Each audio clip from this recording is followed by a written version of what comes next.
E nós continuamos a falar sobre esse assunto. Para nos aprofundarmos mais, nós vamos conversar agora com o Guilherme Bramer. Ele é especialista em economia circular e atua como conselheiro do Fórum Econômico Mundial para a agenda da COP30. Olá, Guilherme, uma boa noite. Seja muito bem-vindo ao Jornal da Record News. Olá, boa noite. Muito obrigado pelo convite. Guilherme, começa, por favor, explicando para a gente qual a importância dessa lei de incentivo à reciclagem. É esperado que, através dela, empresas e também pessoas físicas comecem a adotar mais essa prática, contribuindo para toda a cadeia produtiva sustentável aqui do Brasil? Sem dúvida nenhuma, esse tipo de lei ela vai incentivar muito a reciclagem no Brasil. O mundo inteiro trabalha com leis de incentivo e o Brasil agora vai começar a provocar esse tipo de iniciativa. A gestão de resíduos ela é muito complexa num país continental como o nosso. São vários tipos de resíduos que a gente gera diariamente. O Brasil é o quarto maior produtor de resíduo no mundo. Então, esse tipo de lei que incentiva, é como se fosse, estão chamando de lei Rouanet do lixo, vamos dizer assim, ela vai incentivar tanto a inovação para novas tecnologias e novas ideias para a reciclagem, quanto também colocar de novo como protagonista as cooperativas de catadores, que aí sim também inclui a questão social. São milhões de pessoas trabalhando, literalmente limpando o Brasil com esse trabalho de cooperativas. Então, esse tipo de lei vai incentivar a inovação, incentiva empresas a criar novas soluções e, consequentemente, a ideia é aumentar o número de reciclagem no Brasil, que hoje só reciclam 4%, mas que tem potencial tranquilamente de aumentar isso para 30%. É nesse ponto que eu queria chegar. Esses 4%, se a gente comparar com outros países do mesmo parâmetro, que o nosso é muito pouco, está na média, você fala em 30%. Esse 30% a gente pode chegar com essa lei, ou é preciso novas iniciativas ou outras iniciativas para a gente chegar nesse número que você citou há pouco?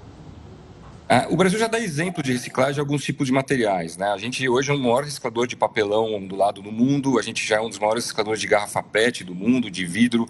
A gente só não recicla mais porque o resíduo não chega à indústria. A gente tem um problema de coleta. Hoje, o Brasil tem um problema seríssimo de coleta seletiva no nosso país. Comparado isso com alguns países como o nosso, como Índia, por exemplo, a gente até que tem um índice até que relativamente bom. Não dá para comparar a gente com países europeus, até porque são muito menores e já tem uma educação ambiental de muitos anos.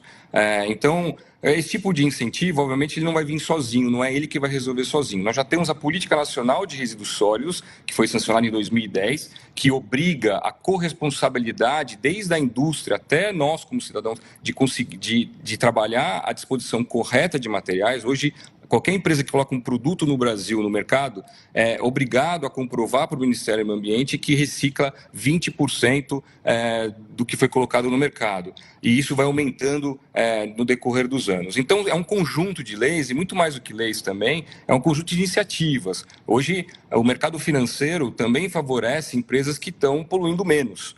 Então, a partir do momento que o dinheiro começa a mudar de mão para empresas que têm comprovadamente iniciativas mais inteligentes para o setor, também incentiva a reciclagem. E, por fim, não menos importante, a educação ambiental. Eu acho que a educação ambiental tem que vir desde a nossa infância, né? A gente tem que colocar como matéria, como matemática, como português, a questão ambiental ela tem que ser uma matéria recorrente para nossas crianças, para já nascerem com isso dentro da sua dinâmica diária na sua vida no Brasil. Guilherme, além da consciência ambiental, claro que é muito importante, a adoção desse modelo circular de economia, de reciclagem, é também uma forma de fidelizar os clientes, por exemplo, principalmente aqueles que são muito ligados a essas pautas de meio ambiente, na hora de você comprar um produto ou contratar o serviço de uma empresa, tem muita gente que leva isso em consideração? Hoje, existem várias pesquisas globais, inclusive lá no Fórum Econômico, que discute muito sobre isso, que sim há uma preferência por empresas mais sustentáveis hoje no mundo. Hoje as redes sociais promovem esse tipo de divulgação e fica muito mais fácil esse tipo de informação.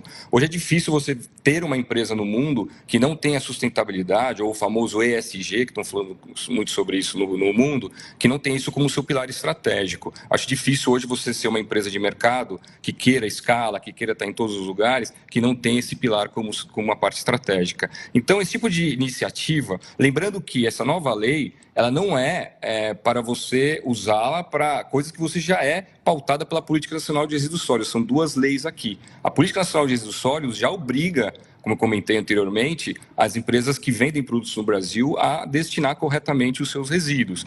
Essa lei ela só soma para que outras iniciativas fora a lei, que já obriga a criar novas ideias. Isso é muito importante para a inovação. Quem trabalha com inovação sabe da necessidade de capital para você criar novas ideias, a testar novas ideias. E, obviamente, as empresas que adotarem esse tipo de iniciativa vão ter preferência na hora da compra, porque as pessoas vão se engajar, vão levar os seus resíduos nos pontos de entrega, vão ver que tem um projeto social enorme com as cooperativas de catadores, e quem estiver incentivando isso e tornar isso cada vez mais transparente na relação, vai ter uma preferência natural pelos seus consumidores.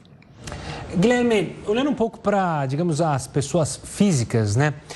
A gente fala muito das empresas, tentar incentivar elas, mas a gente ainda falha na comunicação com o cidadão comum, ainda falta conseguir colocar na cabeça das pessoas ou até dar um incentivo para a coleta seletiva dentro de casa, dentro do condomínio, na rua.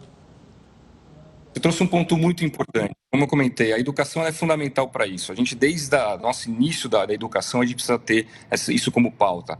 Tem que transcender a aula de biologia, tem que transcender a aula de coisas mais da ciência e começar realmente a ter uma pauta sobre sustentabilidade. Isso vai facilitar muito o nosso entendimento. É muito difícil, depois que a gente vira consumidor, aprender isso na dinâmica do nosso dia a dia. Então, eu falo que a economia circular é muito mais mudança de forma de pensamento do que ciência da NASA.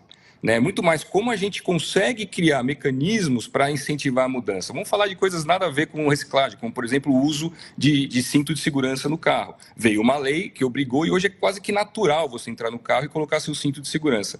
Vai ser mais ou menos isso com a questão da reciclagem. A gente vai ter muito mais informação daqui para frente, a gente vai se engajar muito mais.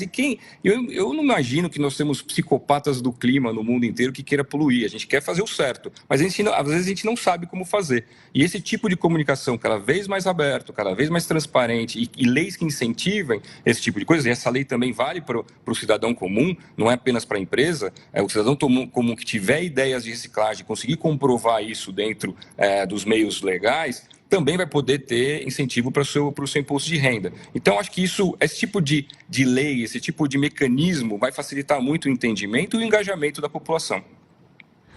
Tá certo, Guilherme, muito obrigada pela sua participação aqui conosco no Jornal. Uma boa noite e até uma próxima. Boa noite, muito obrigado. Obrigado, Guilherme.